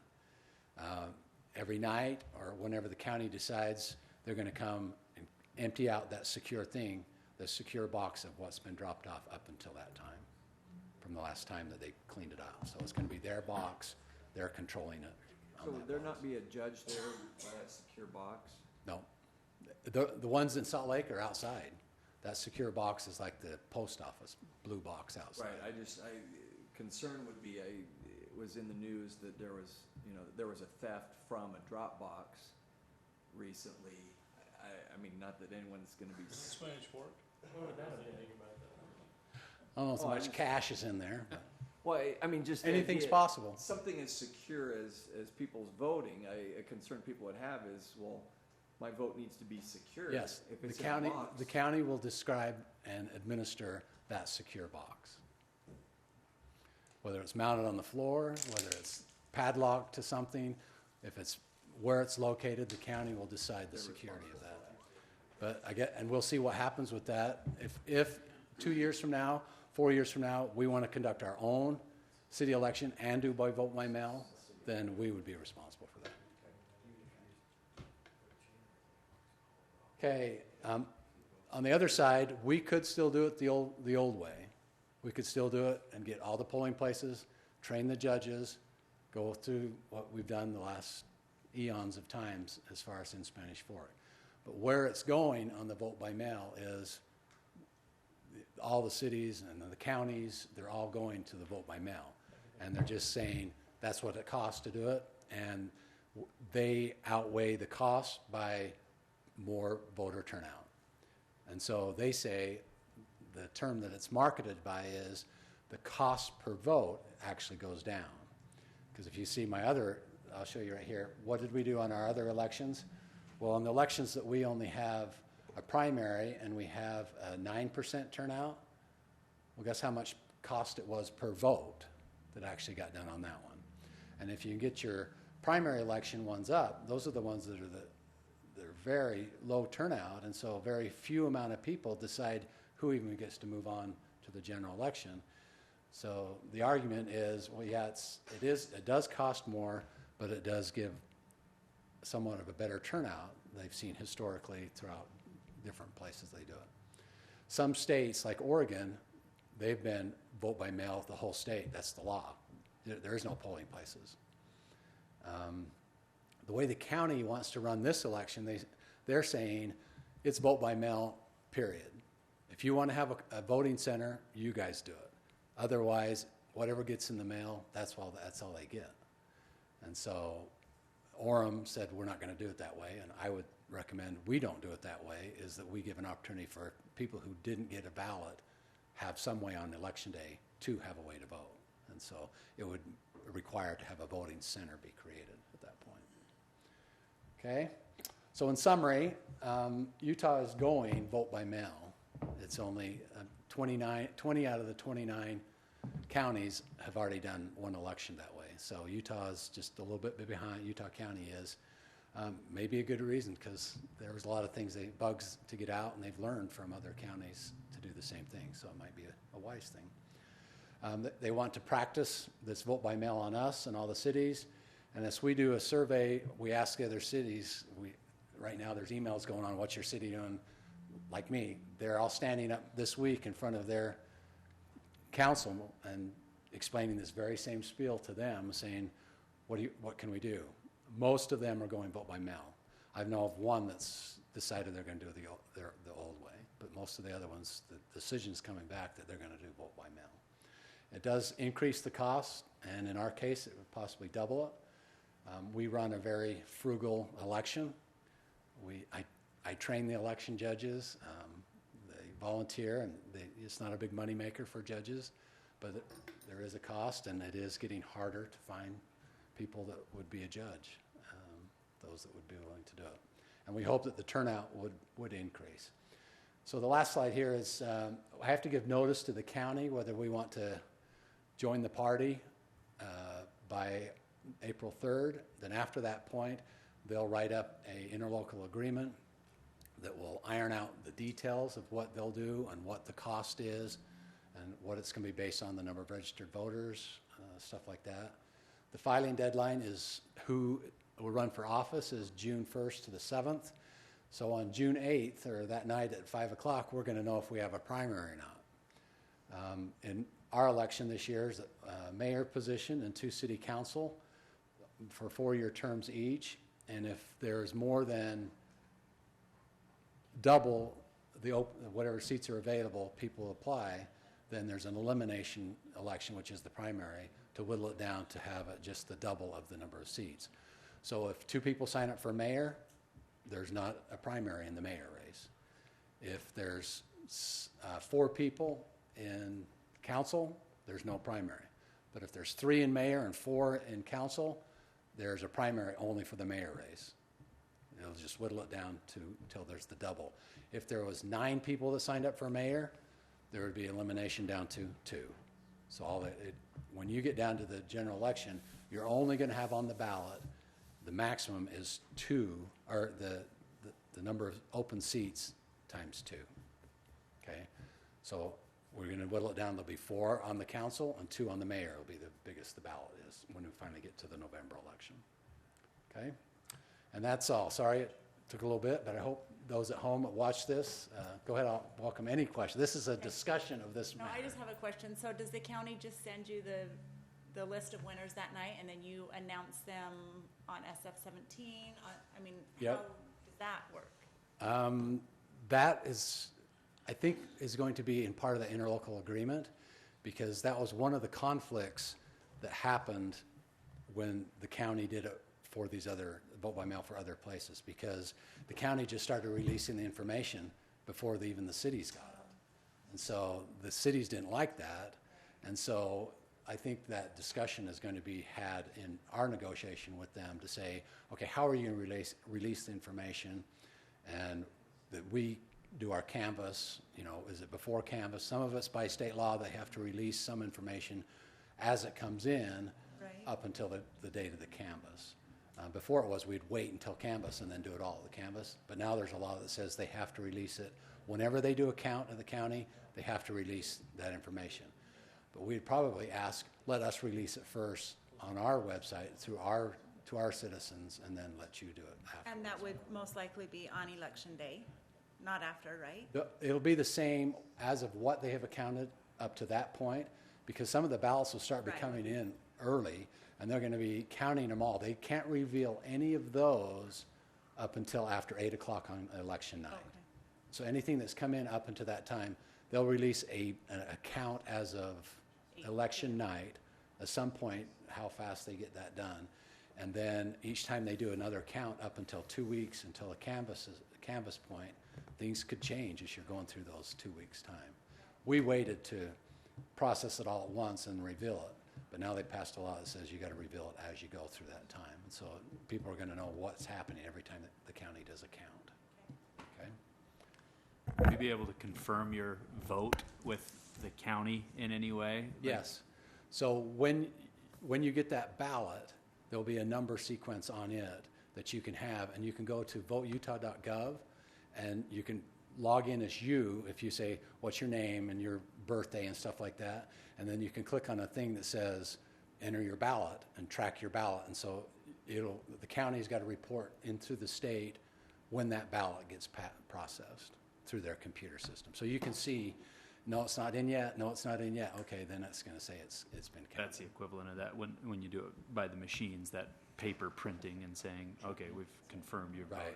And so that ballot, when it goes back to the county, they've got scanners, and they're going to scan it, and that ballot has a number and a barcode. And so it's not going to know what you voted, but it's just one knowing it got voted. Right. So we view this, if you want to get into vote by mail, this is actually a good opportunity. We lose a little bit of the control, but the costs are significantly less than if we do it ourselves. So if we want to go to vote by mail, this is probably a great way to test the waters and see if we like it. If you don't, you want to stay the old school way, which has worked well. It certainly is more cost effective within. But it sounds like it's only going to stay that way for a couple more years at most anyway, right? I think right now it's an option, but like in Oregon, the state legislature up there came back and says, no, everything's vote by mail, and then cities didn't have a say in where they're going. How long it takes our legislatures to mandate it, I don't know.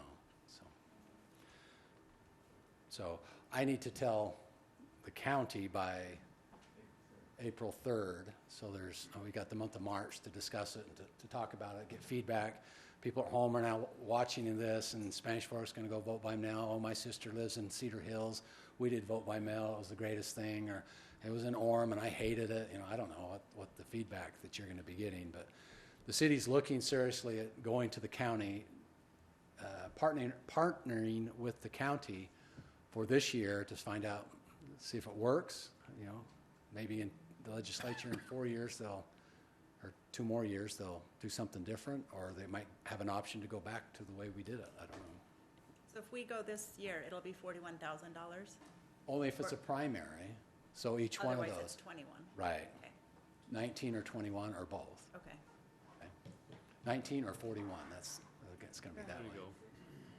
Get your 41. numbers right. I can swallow 41 my- or 20, that's what it is. There you go. Is there any, do you have any leanings? Do you have any, is there a feel one way or the other as we're working on I it? get a feel that I like 19 more than 41, and if we can discourage too many people to run for office. Wow. Wow. That's a rookie comment right there. Yeah. Yeah. Besides the cost, I mean, I don't see any downside to just the prohibitive cost. I like mean, greater voter turnout, but Yeah, I like cost it. is, we've been fortunate to have it so cheap. You're welcome. Yeah, Kent, you gonna go on vacation? What are you gonna do? What's Kent gonna do? Expensive, not cheap. No, I am Expensive. gonna watch it like a hawk, okay? I'm gonna watch it like a hawk. Anybody else? Too bad the county can't work out the bugs first. That's what they're doing. Yeah, that's. Well, well, let me tell you, a good thing was, 2 years ago, when those 4 or 5 cities did it, that was the bug workout. Yeah.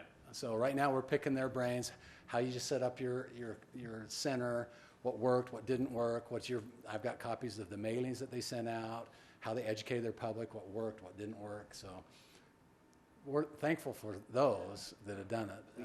And we're hoping that working through the county, how they process it, that's they're gonna have to learn the bugs on that part of it. Because last year, 2 years ago, the cities did it vote by mail by themselves. And then when they put the gas tax question on as a county question, the county says, you can't do vote by mail anymore, you gotta bring it in. And the county took it away from the cities, and that process was, yanked from them and told what was gonna happen. And so that part was a learning, and wasn't even in that mix of it. Ours was bad enough, but. Kent and I were in a meeting over at the county when there was a pretty hotly debated discussion over that. Oh, that night. That night. That morning, sorry. Yeah. That's true. Yeah. Some credit to the county, though, for not they received, I think, a fair bit of criticism for not being vote by mail at that time, but it's probably wise to let the bugs be worked out like it is, and they'll maybe be set up and ready to go for it. Yeah. So I think on the county-wide, Washington County, some of those other counties, they learned. And I think it's probably a good idea. So hopefully they helps us, that we don't have the learning curve against us. So. Right. Not unless you've decided now you want to go for it, or you want to talk more. We can bring it back in March. Talk about it, or do you want to? I'm for it. I don't know if I'm for it yet. I'd like to discuss it with the public. Mail I'm sure your vote to Kent. We'll mail our vote to you, Kent. That's okay, yeah. I'd be leaning for it too, but I like, but I think there's some merit to looking into it too and do Why don't you let us have a week Okay. or two, and let's ponder the mysteries and. Any other questions? Oh, thanks Come for back doing to that. it. Thank you. And if the public has any questions, feel free to call my Yeah, have them office. call, I'd love input from the citizens, have them call us or email us and talk to us and see how they feel about it, and let's see what our citizens want to do. Okay. We'll do a Facebook poll Thank you. instead of elections. Instead of elections, yes. Which one are you talking about here? Didn't we take care of those two? Yeah, so I'm just talking about the Street lights. lighting. on Okay, Main Street. good. I just wanted to make sure you knew what you were talking about. Thank you. How many did their homework? Wow. All right. Put them up. Replace them. We've had a fair amount of discussion about the lights on Main Street, You like and there are 200-watt LED lights. The idea was perhaps we should upgrade them to 400-watt LED lights and make Main Street really bright. We did a lot of cost analysis on this, and I just wanted to show you something that I thought was really interesting. If you take the wattage that the LED lights versus the high pressure sodium lights or the mercury vapor light, and you calculate based on the number of annual lighted hours you have, and then you use our wholesale rate of what we pay for that power, Is that the net metering rate, or is that the wholesale This rate? is the wholesale rate from UMPA. It is also the metering rate. I am impressed with the intelligent question, though. Thanks, Chris. So at any rate, you take the quantity of each type of light and the energy costs, and you boil it all down. Does it make sense? This is one first thing we looked at. Does it make sense to just change out our high pressure sodium lights with LED lights? How long would that take to pay yourself back? And with the 100 watt high pressure sodiums, it would take 21 years to make back the money over the cost of what you had to pay for the new fixtures. And so that's generally what I've heard. An ROI that's good for a city is about 8 years.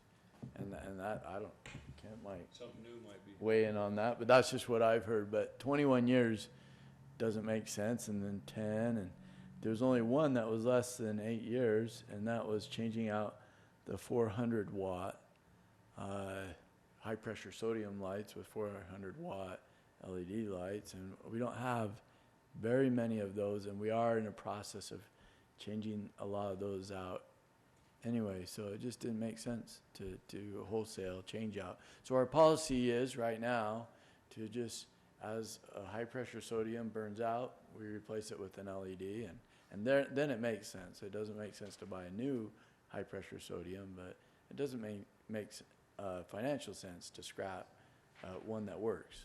And so that was one interesting part of our study. Another interesting part of our study is we compared our costs to maintain streetlights versus what Rocky Mountain Power would charge a Rocky Mountain Power city. And it was phenomenal. To do what we do with our electric department, Rocky Mountain Power would charge $764,000 a year to do what we do. Now, we spend about $145,000 a year, but there's $75,000 of that is put into upgrading our existing lights to decorative lights, like what we've done on 8th North, on 3rd South, and on a little bit on Main Street, north of I-15. At any rate, you're getting a good deal with our decorative light upgrade program of $75,000 a year. Our customers are paying about $1.03 a month in their utility bill for the street lights.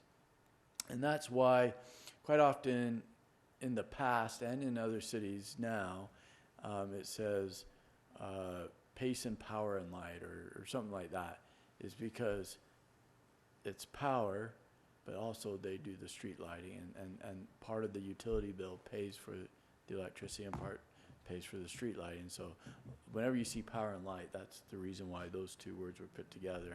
And really, Spanish Fork used to say that, but now we just say electric division, but it's really power and light that we provide. So that was another interesting thing that we found out in this study, and it actually changed how we compare ourselves to Rocky Mountain Power cities, because you really need to add the light part of an electric bill in Orem if you're comparing it to an electric bill in Spanish Fork, because you're getting power and light for that. So that was another interesting thing we found out on this study, but it didn't lead us to make any recommendations to change anything.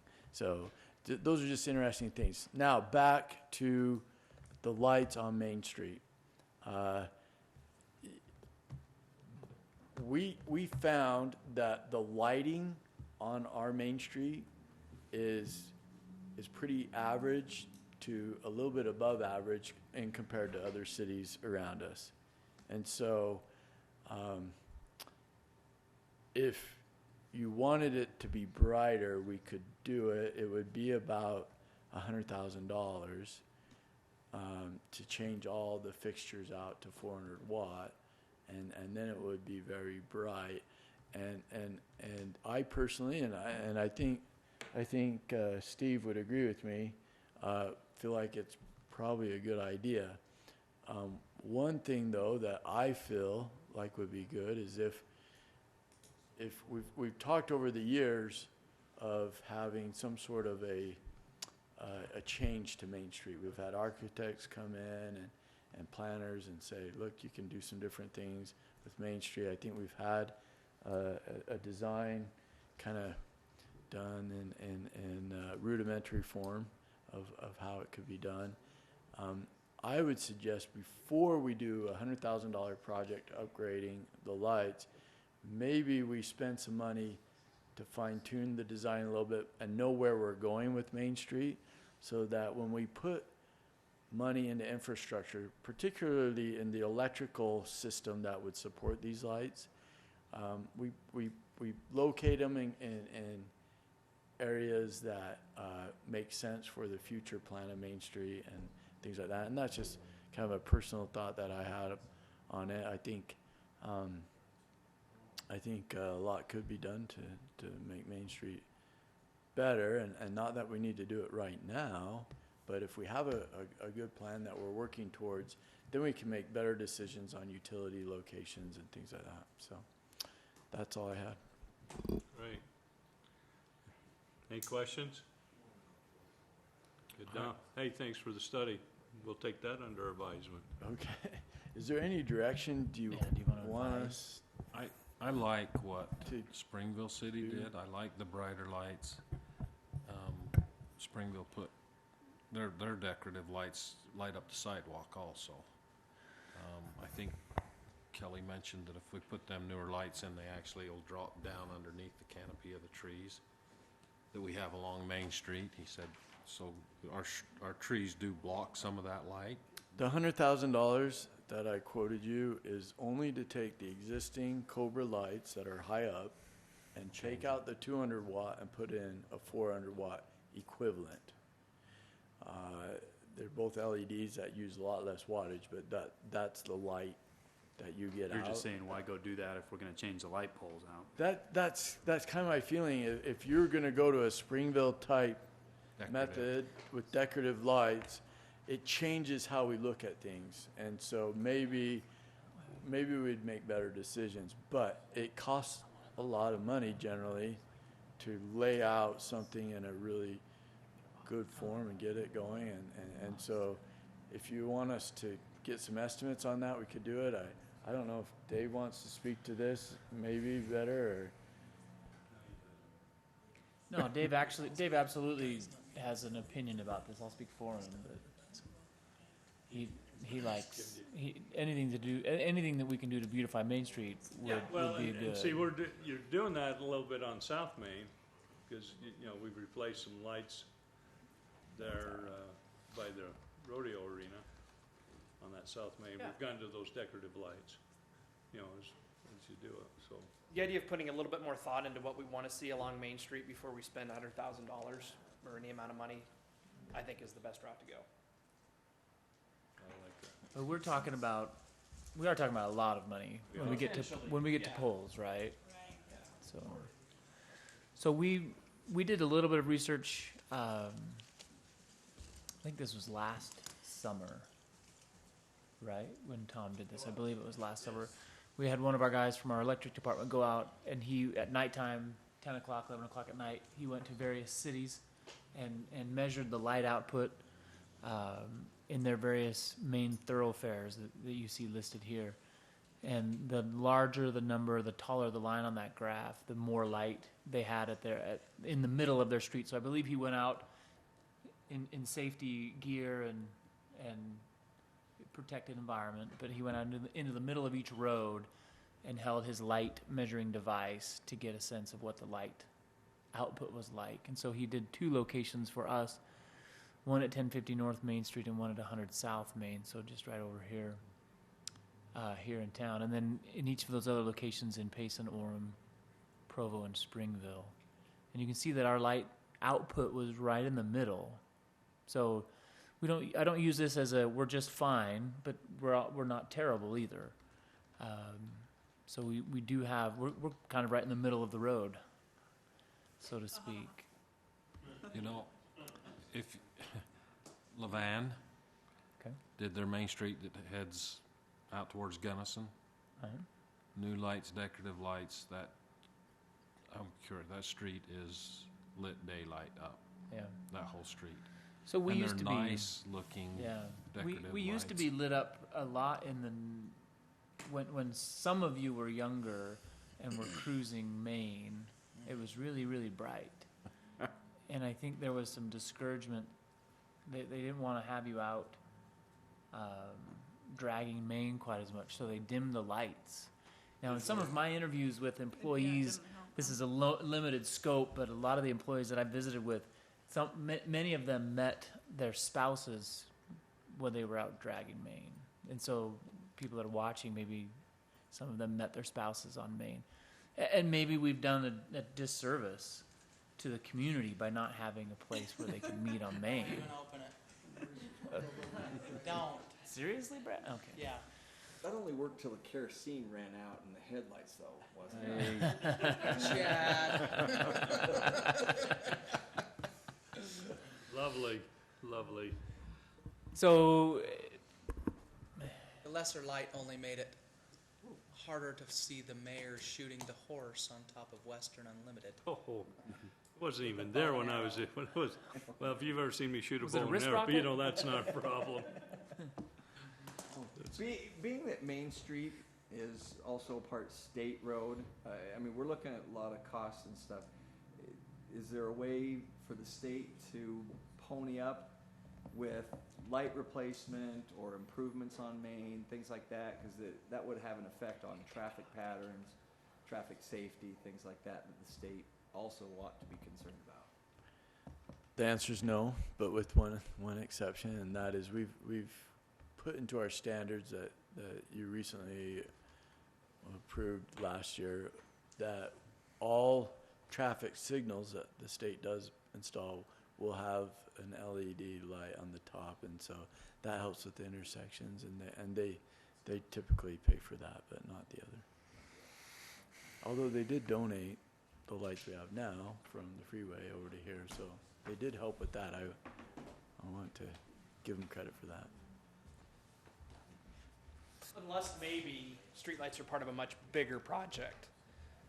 UDOT spent a lot of time a year and a half or so ago, and 2 years ago, as a project that took a year, working with American Fork on some plans to renovate their main street that tied in with some significant routine maintenance that needed to be done on Main Street that actually has yet to be done. They were planning for it a couple of years ago, and things like streetlights and some of that kind of furnishing was at least partially, or is intended to be partially funded as part of a much bigger project.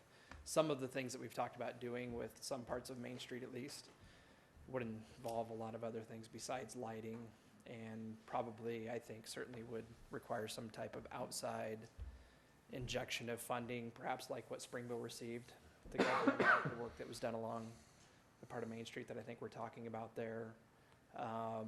Some of the funding that communities like Springville received, I understand, is no longer available. However, in some other instances, there are sources of funding for that kind of work, so just might throw that out. That generally, though, might I be think another way. those take time. I certainly looking Right. years down the road, not. So if you're looking at something faster, then those kinds of options probably don't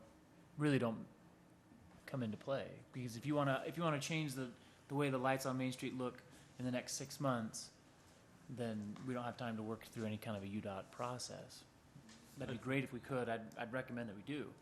But if you want it to be faster than that, then I think it's all on us. My deal is I don't want us to rush in just to do something to do it. I think, like Chris and Dave have both said, we got to look at the direction we're going in Main Street and then do accordingly. And so we're not throwing money away and then redoing it again. You know, everybody likes it. Oh, you put a new road in and then you dug it up. Sure. And so we don't want to get into that. We need to be good stewards with the taxpayers' dollars and make sure we're spending it wisely. So I'm curious, is any of you that have had a chance to drive up or down Main Street at nighttime and got a sense of the the brighter lights on South Main by the fairgrounds, and then some between 9th and 10th North on Main. What were your thoughts of the difference? Could you tell? I like that. You could tell? Yeah. You can tell a difference. Tell a South difference, Main, yeah. Sure. Okay. And that's only on half of the street. Brighter. Okay. I think the tall trees really block a lot of light. And they are worse in the summertime, right? Right, When 'cause they're they're when not there's even- foliage on them, yeah. then they'll block even more light. Now the downside to having them lower is they're more in your drive sight. You know, and so Plus, we still have a lot of residents on that end of town, which we do would have a brighten few. up their homes. We do have a few, yeah. You're right. Chief, can you speak to the incident we had on Main Street months ago? Was that a deal of, I mean, that was a deal of, I know, weather and everything else, but, yeah, not that lighting would have. I usually don't speak from just from my own personal perspective, but that very night, I was out to dinner on Main Street and was driving home and mentioned to my wife that I felt like it was dark out. Of course, this has been on our mind and in discussions, and so it's something that I was observing. And so I wasn't driving the speed limit that night. I was driving about at least 5 miles an hour under the speed limit because I didn't feel like I could see. Now I'm older.